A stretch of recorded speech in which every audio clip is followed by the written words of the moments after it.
মাননীয় অধ্যক্ষ মহোদয়, লাহৰীঘাট সমষ্টিত বহুত যোগ্য হিতাধিকাৰী আছে যিসকলে এতিয়াও অৰুণোদয় আঁচনি পোৱা নাই। বিভাগৰ মন্ত্ৰী ডাঙৰীয়াই মোৰ প্ৰশ্নৰ বিপৰীতে যি উত্তৰ দিছে এই উত্তৰলৈ মই সন্তুষ্ট নহয়, কাৰণ মোৰ ওচৰত তথ্য আছে যে বহুত যোগ্য হিতাধিকাৰীয়ে আপোনাৰ অৰুণোদয় আঁচনি পোৱা নাই, কিন্তু উত্তৰত দিয়া হৈছে যে প্ৰকৃত হিতাধিকাৰী বঞ্চিত হৈ থকাৰ অভিযোগৰ কোনো নিৰ্দিষ্ট তথ্য উপলব্ধ নাই। মাননীয় অধ্যক্ষ মহোদয়, মোৰ সমষ্টিতে বহুত লেপ্ৰচি পেচেণ্ট আছে, leprosy cerebral palsy, autism spectrum ডিজৰ্ডাৰৰ পেচেণ্ট আছে যিসকল যোগ্য কিন্তু অৰুণোদয় আঁচনি পোৱা নাই, বিধৱা, অবিবাহিত, আপোনাৰ এনেকুৱা বহুত হিতাধিকাৰী আছে। আৰু তাৰ বিপৰীতে চাৰিচকীয়া বাহন থকা পৰিয়ালৰ মহিলাই পাইছে 2 লাখ টকাতকৈ অধিক বছৰি উপাৰ্জন কৰা মহিলাই এই অৰুণোদয় আঁচনি পাই আছে। গতিকে মই ভাবোঁ ৰাজনীতিৰ ঊৰ্ধত গৈ পেলাই যাতে এক সঠিক মূল্যায়নৰ ব্যৱস্থা কৰা হয় আৰু যোগ্য হিতাধিকাৰীয়ে যাতে এই অৰুণোদয় আঁচনি পায় তাৰ কাৰণে মাননীয় বিভাগীয় মন্ত্ৰী ডাঙৰীয়াই কিবা ব্যৱস্থা ল'বনে, যিসকল ভুৱা হিতাধিকাৰী তেখেতসকলৰ নাম কৰ্তন কৰাৰ কাৰণে, আৰু যদি কোনো ব্যৱস্থা লয় কিমান দিনৰ ভিতৰত এই ব্যৱস্থা ল'ব মাননীয় বিভাগীয় মন্ত্ৰী ডাঙৰীয়াই? Minister please. মাননীয় অধ্যক্ষ মহোদয়, আমাৰ অৰুণোদয় আঁচনিখন মাননীয় মুখ্যমন্ত্ৰী ডাঙৰীয়া যেতিয়া বিত্তমন্ত্ৰীৰ দায়িত্বত আছিল তেতিয়াই 2020 চনত এই আঁচনিখন আৰম্ভ কৰা হৈছিল আৰু সেই সময়ত 17 লাখ হিতাধিকাৰীক এই আঁচনিৰ সুবিধা দিয়া হৈছিল 830 টকাকৈ। সময়ত আহি এতিয়া 39 লাখ হিতাধিকাৰী হ'ল। গতিকে সকলো অঞ্চলতে এতিয়াও হয়তো হিতাধিকাৰী হ'বলগীয়া মানুহ থাকিব, নথকা নহয়, কিন্তু যিখন আঁচনি 17 লাখ হিতাধিকাৰী আৰম্ভ কৰি আজি 39 লাখলৈকে আহিলে, তাৰমানে ভৱিষ্যতে আমাৰ চৰকাৰখনৰ পৰিকল্পনা তেনেকৈ আগবাঢ়ি আছে। আৰু এইটোও ঠিক যে এই আঁচনিত সময়ে সময়ে যিসকল মানুহ ইয়াৰ কাৰণে যোগ্য নহয় বুলি বিবেচিত হয় তেওঁলোকৰ নাম কাটি দিয়া হয় আৰু নতুনকৈ যোগ্য হিতাধিকাৰী সোমাই থকা হয়। গতিকে যোৱা সময়তো এনেকুৱা হৈছে যে আমি কেতিয়াবা বিভিন্ন সময়ত ইয়াৰ স্কুটিনি চলি থাকে আৰু এইটো এটা কণ্টিনিউৱাছ প্ৰচেছ। গতিকে আপোনাৰ অঞ্চলতো যোৱা কেইদিনমান আগত আমাৰ মুখ্যমন্ত্ৰী ডাঙৰীয়াই ঘোষণা কৰিছে যে এইবাৰ আমি প্ৰতিটো সমষ্টিতে একজনকৈ অৰুণোদয় সহায়ক বা অৰুণোদয় সাৰথি দিম, যিজন সেই সমষ্টিটোৰ কোনো এটা অফিচত, DC অফিচতে হওক, চাৰ্কুল অফিচতে হওক, ব্লক অফিচতে হওক তেওঁ থাকিব আৰু যিকোনো মানুহে তেওঁৰ ওচৰলৈ আহি অৰুণোদয় পাব লগা থাকিলে তেওঁ অভিযোগ দিব।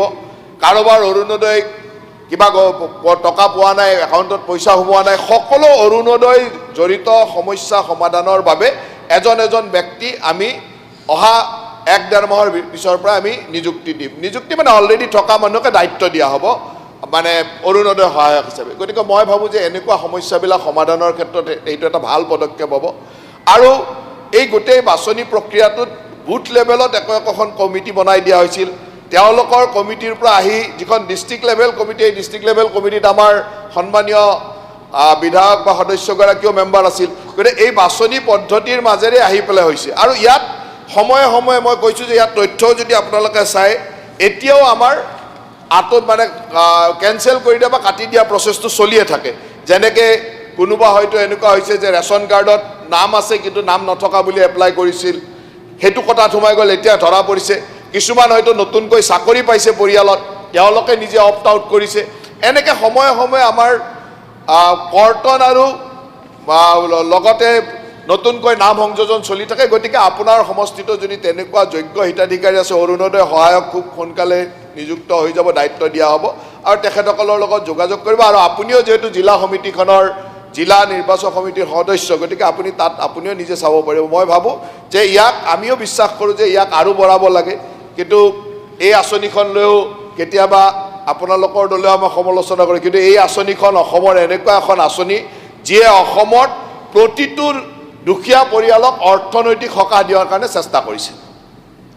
নেক্সট সাপ্লিমেণ্ট।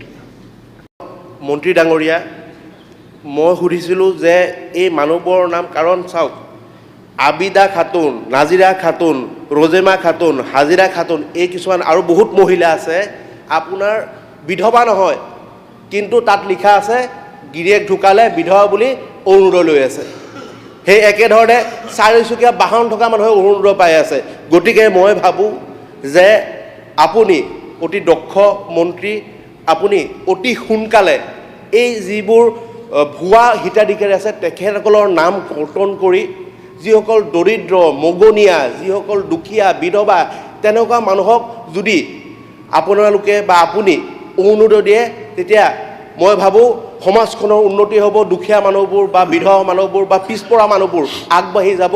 গতিকে এই ভুৱা নামবোৰ কৰ্তন কৰি আপুনি এই যিসকল পিছ পৰি আছে, যিসকল অৰিজিনেল হিতাধিকাৰী, তেখেতসকলে সেই অৰুণোদয় পাবনে মন্ত্ৰী ডাঙৰীয়া? ঠিক আছে, কৰ্তন আৰু অন্তৰ্ভুক্ত যিসকলৰ নাম তেওঁ কৈছে তেখেতসকলৰ নাম মোৰ ওচৰত দিলে বা জিলা আয়ুক্তৰ ওচৰত দিলে বা অৰুণোদয় সহায়কজনকো দিলে তেওঁলোকে লগে লগ চাই দিব যদি সঁচাকৈ ভুৱা হিতাধিকাৰী। কাৰণ আজিও নাম কটাৰ ছিষ্টেমটো আছে। ভুৱা বুলি ধৰা পৰিলে এইবাৰে এই মাহতে ধৰক আমি আপোনালোকক জনাবলৈ পাই সুখী যে অহা 3 তাৰিখে আমি অৰুণোদয় পুনৰ দিয়া আৰম্ভ কৰি মাজতে 2 মাহ আমাৰ নিৰ্বাচনৰ পিছত বন্ধ হৈ আছিল বাজেটৰ কাৰণে। এতিয়া বাজেট আপোনালোকে পাছ কৰি দিলে। গতিকে অহা 3 তাৰিখে মাননীয় মুখ্যমন্ত্ৰী ডাঙৰীয়াই গুৱাহাটীৰ শংকৰদেৱ কলাক্ষেত্ৰৰ পৰা তেখেতে সম্বোধন কৰিব আৰু প্ৰতিটো পঞ্চায়ততে এখন এখন সভা, য'ত আপোনালোককো থাকিবলৈ মই পত্ৰযোগে অনুৰোধ কৰিছোঁ। আৰু সিদিনাখনৰ পৰা প্ৰতি মাহে আৰু আগৰ দৰে ৰেগুলাৰলি পাই থকা হ'ব। গতিকে এনেকুৱা যিবিলাক অভিযোগ থাকে আপোনালোকে দিব, সেই নামবিলাক কৰ্তন হ'ব আৰু যিসকল পাবলগীয়া হিতাধিকাৰীৰ নাম আপোনালোকে দিব। আৰু কোনোবা যদি অযোগ্য হিতাধিকাৰী হৈছে, আপুনিও DLMCৰ মেম্বাৰ, ডিষ্ট্ৰিক্ট লেভেল কমিটিখনৰ আপুনি মেম্বাৰ, গতিকে আপুনিও তাত দায়িত্বটো লৈ চাব যাতে আমি ক'ৰবাত যদি আপুনি তেনেকুৱা ভুৱা হিতাধিকাৰী আছে তেওঁলোকৰ নাম কৰ্তন কৰিব। ইয়াত কৰ্তন কৰাততো কোনো অসুবিধা নাই। এতিয়া কিছুমান মানুহ আছে যে নতুনকৈ চাকৰি পাইছে, নিজে আঁতৰি যাব বিচাৰিছে। কিছুমান মানুহ আছে যে মুখ্যমন্ত্ৰীৰ আমাৰ লোকসেৱাৰ ব্যৱস্থাটোৰ পৰা যেতিয়া আমি অনলাইনত মেটচ কৰিছোঁ তেতিয়া ধৰা পৰিছে। কিছুমান এনেকুৱা হৈছে যে বিভিন্ন সময়ত তেওঁলোকৰ আধাৰ লিংকবিলাকৰ ক্ষেত্ৰত আমি আধাৰ চিডেট কৰিছোঁ, তাত ধৰা পৰিছে। তেনেকৈ এই প্ৰতি মাহে এটা এটা ছিষ্টেম আমি চাই থাকোঁ যে তেনেকুৱা যদি কোনোবা ভুৱা হিতাধিকাৰী ধৰা পৰে সেইসকলক কাটি দিয়া হয়। আৰু নতুন যিসকল আমাৰ যিটো প্ৰায়ৰিটি, দিব্যাংগজন, আনমেৰিড ওমেন বা বিভিন্ন ৰোগত আক্ৰান্ত, এই ধৰণক আমি প্ৰায়ৰিটি দি দিওঁ। তেনেকুৱা যদি প্ৰায়ৰিটি মানুহ আছে আপুনি DCৰ ওচৰত ইমিডিয়েটলি দিব বা মোৰ ওচৰতো ইমিডিয়েটলি দিলে আমি এইখিনি প্ৰচেছ কৰাব পাৰিম। ছাৰ, ভুৱা যিসকল হিতাধিকাৰী আছে তেখেতসকলৰ লিষ্টটো আপোনাক যদি দি দিয়া হয়, কাৰণ মই বহুবাৰ ঊৰ্ধ্বতম কৰ্তৃপক্ষক জনাইছোঁ, কোনো একশ্যন পোৱা নাই। আপুনি এটা কাম কৰিব, আপুনি যিকেইটা ভুৱা আপুনি ধনী মানুহ তালিকাখন দি দিব, মন্ত্ৰীক দি দিব, ইমিডিয়েটলি তাক ভেৰিফিকেশ্যন কৰি লগে লগে কাটি দিব। অসুবিধা যদি নাপাবলগীয়া মানুহে পাইছে তো তাক কাটি দিবলৈ অতি সহজ। আপুনি আজিয়ে দি দিব, মই আজিয়ে ভেৰিফাই কৰিব দিম, কালিলৈকে ৰিপৰ্ট আহিব, ইমিডিয়েটলি কাটি দিম। নামকেইটা আজিয়ে দি দিব। ধন্যবাদ। আফতাবুদ্দিন মোল্লা।